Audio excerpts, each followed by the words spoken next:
Hi there guys, I'm Nikhil from Notion Hub, and in this video I'll be talking about all the best features of Vivo V9 Pro along with some important tips and tricks.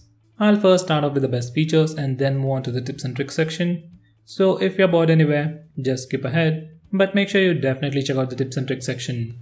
By the way, I have used the Vivo V9 in this video and you will find the same features even on the V9 Pro. Now with that said, the first best feature about this phone is definitely its display. This phone sports a 6.3-inch IPS display with Full HD Plus resolution in the new 19:9 aspect ratio. You get the regular display notch with very small bezels all around. This display with the entire form factor of the phone just makes it look awesome. Now the next best feature is the short refocus. Now on this phone, unlike phones like Mi A1 or the Redmi Note 5 Pro, we can take portrait shots, and before taking a portrait shot, we can change the aperture or the amount of background blur effect we want. And even after taking a picture, we can change the focus point and the amount of background blur effect we want. So this is one of the unique features Vivo offers. Now the next best feature would be the face unlock. This phone doesn't have any fancy IR sensor like the iPhone X or the iris scanner like the Samsung phones. It just uses its front-facing camera to unlock the phone. And it is super fast.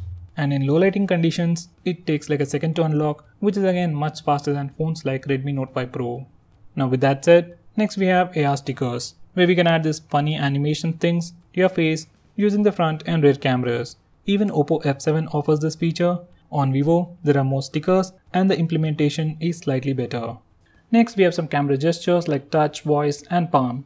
So once you have enabled them, you can touch the screen to capture a shot. When you first touch the screen, it will try to focus, and when you touch it again, it will take the shot. Next we can use the voice capture. Just say cheese or capture to take a shot. Cheese. Now the third one is the palm. Just simply show your palm to your front or rear cameras to take a picture. Next we have live photo mode.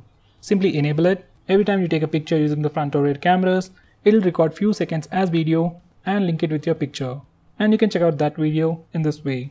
It just adds a little story to every picture you take. Next we have two fingerprint gestures. Just enable these two toggles and now we can swipe down on the fingerprint scanner to pull down the notification bar, which I think is super handy with a phone with such a massive screen. This is one particular feature I really miss on the Oppo F7. Next we can also take pictures using the fingerprint scanner. In the stock camera application, simply touch the fingerprint scanner to take a picture. Now this is very handy to take selfies. Next we have a feature called App Clone that allows us to use two versions of the same application. We just need to enable this toggle and go to the home screen and enter the edit mode by simply long pressing an icon, and you will be able to see the plus button for the applications that support this feature. As of now, very few applications like WhatsApp, Facebook and Instagram support this feature. Next we have Smart Split. All the phones running Android Nougat and above offer split screen mode, where we can use two applications side by side. But Vivo offers a stripped down version of it even in 2018 after all these years. It only works on few applications like Facebook, Instagram, YouTube and so on. I really wish Vivo could support split screen mode for all the applications. Vivo also offers us a quick gesture to open the split screen mode. Simply swipe down using 3 fingers in a compatible application to open split screen mode. If the application is not supported, you will simply get an error, and if it is supported, it will open that application in a split screen mode, and in the second window, you can choose the compatible applications. Once the split screen mode is on, you can click at the center for additional options. You can close either of the windows, swap them, or choose a different application. Next, in settings, we have this option called Smart Click.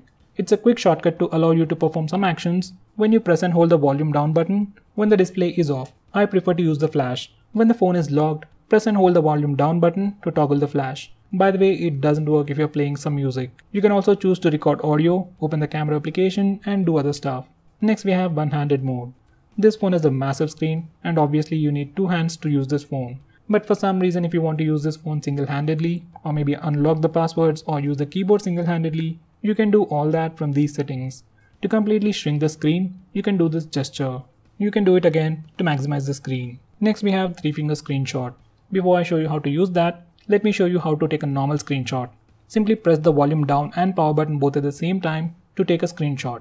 Now coming back to the 3-finger screenshot, simply enable it and simply swipe up using 3 fingers to take a screenshot. It is super handy and I really love this feature.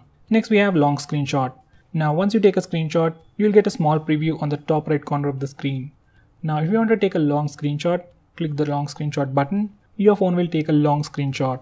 Next we have some air operations, and the first one is the glance feature. Once you enable this feature, you can simply wave over the proximity sensor to have a quick glance at the time. It is a cool feature to show off, but it will drain the battery a little. Next we have air unlock. If you don't have a password set to your phone, you can simply wave your palm over the proximity sensor to unlock the phone. I wouldn't recommend you using this feature, simply disable it and make sure you set up a good password for your phone. Next we have some gestures like double tap to sleep. Now once you enable this feature, you can simply double tap on an empty area on your home screen or your lock screen to lock your phone. This is kind of a unique feature and I wish we could do it even from the status bar. On previous Vivo phones, we even have double tap to wake, but for some reason that feature is not present on this phone. At least I couldn't see it. Next we have rise to wake. And just as the name suggests, once you enable this feature, when you simply pick up your phone, screen lights up and shows you the lock screen. If you have enabled face unlock, it will instantly unlock the phone, which is a really nice experience. Next we have smart keep bright. Once you enable this feature, your phone will use the front camera to see if you are using the phone. And if you are using the phone, it will keep the screen on. It's a cool feature, but it will drain the battery a little. Next we have a lot of smart call features, which I would recommend you to check them out yourself. You can put the phone near your ear to lift the call, hold it in the hand to turn on the speaker mode, swipe over the proximity sensor to lift the call and do some other stuff. Next we can shake the phone to turn on the flash. Once you enable this feature, you can shake your phone in the lock screen or the home screen to turn on the flash. You can press the power button to turn it off. If you enable double tap to sleep, it is kinda hard to use this feature. Next we have tilt to zoom pictures. Once you have enabled this feature, open the gallery application and select any picture. Now you can tilt the phone to zoom in and zoom out. Next we have smart reminder. Once you enable this feature, every time you have a missed call or a notification, once you pick up the phone, you will get a gentle reminder. Next we have smart low volume. Once you enable this feature, for ringtones, alarms and timers, volume will go down automatically once the phone sees your face. Next we have super screenshot. I've already shown you how to take the regular screenshot, 3-finger screenshot and the long screenshot, but this one still offers a lot of things related to the screenshot. So to use the super screenshot, just open the notification bar and press the S capture toggle. From here you can take long screenshots, rectangular screenshots, even record the screen and take some funny screenshots. Next we have flashlight notification.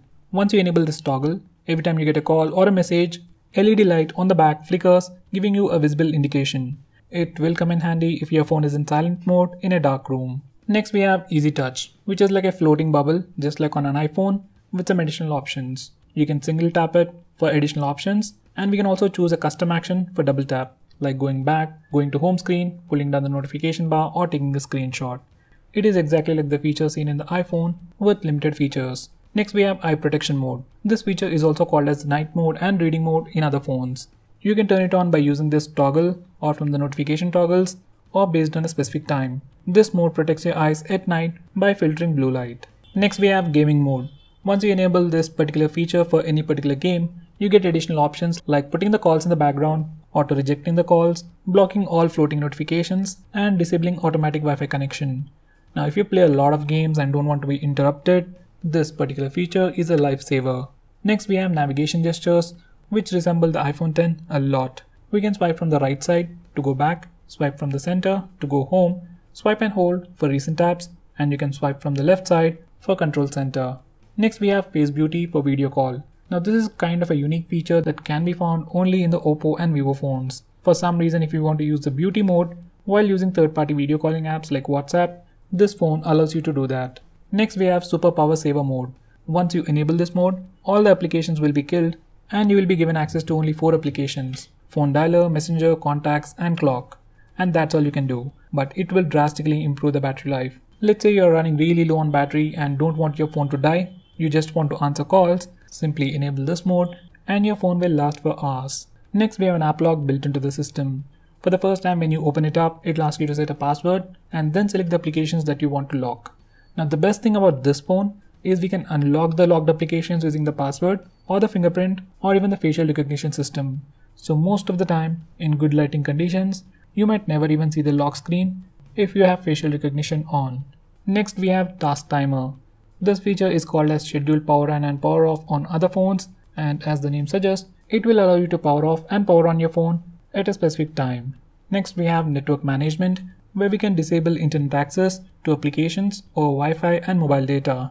Normally many people won't be using this feature, but if you're someone who wants absolute control over your phone, or maybe you don't want applications to access internet, say Clash of Clans, or maybe if you don't want others to use internet on your phone for a specific application, maybe playing a game, then you can disable internet access for that particular application.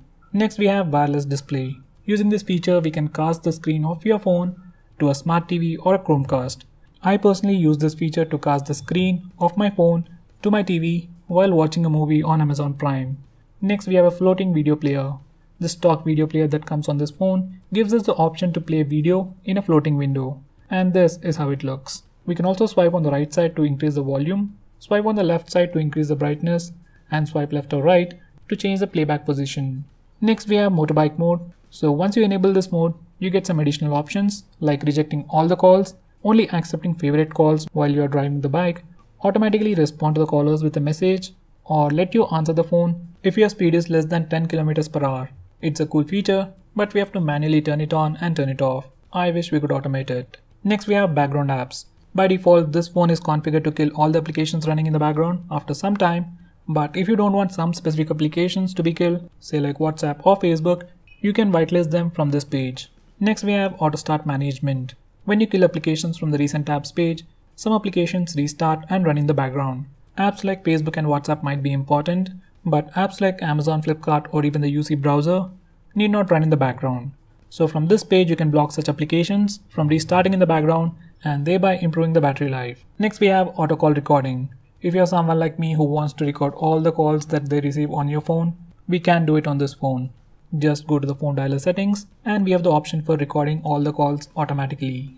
So guys, those were the best features. Now let's look at some important tips and tricks. Now the first thing that you should definitely do is enable full screen view for all the applications. Now let me just show you what happens normally. So this is YouTube, and when you try to play a video, this is what happens. And if you notice the status bar, it is completely blank as if there is no notch at all. And when we go full screen, you can see two black bars on either side. Let me just skip the ad. Now when I try to zoom in, do a pin gesture, it doesn't work. So as you can see, there is a lot of wasted screen real estate, and the same thing applies even for games.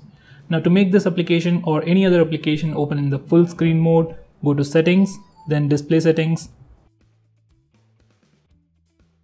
then select third party app display, and now select the application, which in our case is YouTube. Now select full screen, switch, and when you open YouTube for the next time, it will open in the full screen, and now you can notice the notch. Now let me play this video. I'm just gonna go full screen.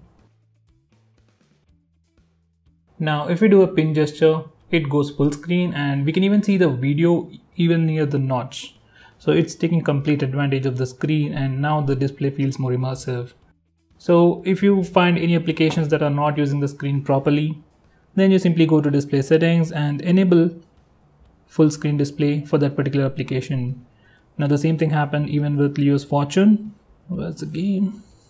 So this is the game, and once I've enabled the full screen option, I was able to play the game in full screen mode. So here you go. Now the next important thing is to change the browser. Now right out of the box, whenever I try to open a link, it opened it in the default browser. This is the one. Now that was really annoying. So to change the default browser, you need to go to settings, then select more settings, then select applications, and now default app settings. Now from here you can change all the default applications, but first change the browser. Change it to Google Chrome, and there you go. Let's say you have installed Nova Launcher, go to home screen, change it to Nova Launcher, and whenever you press the home button, it will take you to the Nova Launcher. So this is another important thing that most people miss, but you should definitely check it out. Next I'll show you how to change the navigation keys. So these are the navigation keys on the navigation bar. On the right we have the back button, and on the left side we have the recent apps button. So to change that, go to system navigation, select order and style of navigation keys. So from here you can change the order, and from here you can change the style. I'll go with these settings. Next I'll show you how to disable heads up notification for all applications. Now whenever you get a notification on this phone, by default you get a banner kind of a thing over here, and for me it's really annoying. And if it's the same for you, to disable it, Go to settings, then select status bar and notification, select top preview style and select no preview. Once you do that, you won't see the heads up notification, but all the notifications will be present over here. So that's a good thing. And Vivo has done a great job by giving us a single option to disable it for all applications. Just so you know, Oppo doesn't have this particular option. Anyway, going on next, from the same place we can enable battery percentage. So if you want to see the battery percentage on the status bar, just enable this toggle and you can see it there. We can also display the network speed or network usage on the status bar by enabling this toggle. Now let's go back. Next I'll show you some settings related to control center. So this is the control center or the notification toggles or whatever you want to call it. While watching videos or while playing games, you might accidentally trigger it. So if you don't want the control center to show up everywhere, you can disable it from these settings. So if you go to settings, more settings, then control center. If you disable this toggle, you won't be able to use the control center or bring it up when you're using applications. So if you want to use the control center, you have to go to the home screen and then swipe up. Let me show you that once again. Now we are in the YouTube application. Now if I try to do a swipe up, control center simply doesn't pop up. So that's a really handy trick. Now I don't mind using control center everywhere, so I'll just turn it on. Now this is the control center once again, and you can rearrange these toggles by going to the button, clicking that button, and now we can rearrange these toggles by simply doing a long press and swipe. Now this is kinda my favorite order, and you can choose to go with this one or set it up based on your preference. Now let's go back. Now as you can see, we have the rearrange notification toggles. So you can rearrange them based on your preference. Now the same thing applies even to the icons on the home screen. So if you want to move an application from one home screen to another, simply press and hold and then swipe it to the another screen. And it is as simple as that. Now if you long press the screen, you get all these additional options. You can add new widgets from here. Simply click it to add that widget. Next, we can also use OTG pen drives on this phone, but that option is disabled by default. So if you want to use an OTG pen drive on this phone, first come to settings, then select OTG and enable this toggle. After you have done that, you can insert the OTG pen drive and it will get recognized by the phone. Next, if you go to more settings, we have this toggle for blinker indicator. So this phone has a LED notification light at the top, and if you want to use it, enable this toggle, and if you don't want to use it, disable this toggle. So guys, those were all the best features and important tips and tricks. If I missed out on anything important, do let me know by commenting below this video. Now, if you're planning to buy this phone, please use the link in the description. It always helps the channel, and if you want us to make any specific video, tweet out to us with the hashtag AskGreedyTech on Twitter, and I'll try to make it as soon as possible. I'm Nikhil from GreedyTech signing off. Have a nice day.